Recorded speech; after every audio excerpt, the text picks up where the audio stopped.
NEET வினாத்தாள் கசிவு விவகாரம் உள்ளிட்ட பல்வேறு பிரச்சினைகள் குறித்து எதிர்க்கட்சிகளின் அமளியால் நாடாளுமன்றத்தின் இரு அவைகளும் நாளை வரை ஒத்திவைக்கப்பட்டன. மக்களவை கூடியதும் எதிர்க்கட்சி உறுப்பினர்கள் நீட் விவகாரம் மற்றும் மாணவர் போராட்டங்கள் குறித்த பிரச்சினையை எழுப்பி அமளியில் ஈடுபட்டனர். அவர்கள் தொடர்ந்து கூச்சல் குழப்பத்தால் அவை அடுத்தடுத்து ஒத்திவைக்கப்பட்டு பின்னர் நாள் முழுவதும் ஒத்திவைக்கப்பட்டது.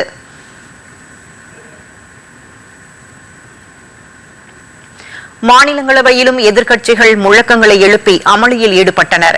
அப்போது பேசிய நாடாளுமன்ற விவகாரத்துறை அமைச்சர் கிரண் ரிஜிஜு, நீட் விவகாரம் குறித்து விவாதிக்க அரசு தயாராக இருக்கிறது என்றார். ஆனால் காங்கிரஸ் கட்சி நிபந்தனைகளை விதிப்பதாகவும் அதன் நோக்கங்கள் குறித்து கேள்வி எழுப்புவதாகவும் அவர் குற்றம் சாட்டினார். அனைத்து கட்சிகளும் நிபந்தனைகள் விதிப்பதை தவிர்த்து இன்றைய விவாதம் நடைபெற ஒத்துழைக்குமாறு கிரண் ரிஜிஜு கேட்டுக் கொண்டார்.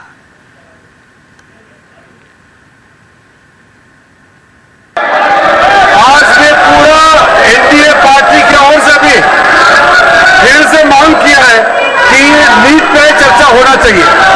मुझे लगा कल खड़गे जी और बाकी ऑपोजिशन के कुछ नेताओं से मिल करके हमारा उम्मीद थोड़ा सा कायम हुआ था कि चर्चा हो सकता है क्या आज।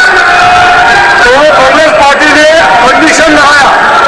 हमने ये अनुरोध किया कि चर्चा किस प्रकार से कितना लंबा चलेगा ये हम आपस में मिलकर तय करें, लेकिन कंडीशन मत लगाइए।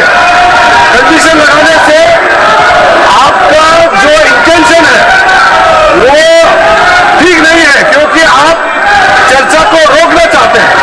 अब चर्चा का बात करके फिर कंडीशन लगा के फिर चर्चा को आप बाधित कर रहे हैं। हमने फिर से अनुरोध कर रहे हैं कि नीट एग्जाम को लेकर के कोई राजनीतिक काम नहीं करते हुए बहुत अच्छी तरह से दोनों सदन में चर्चा होना चाहिए।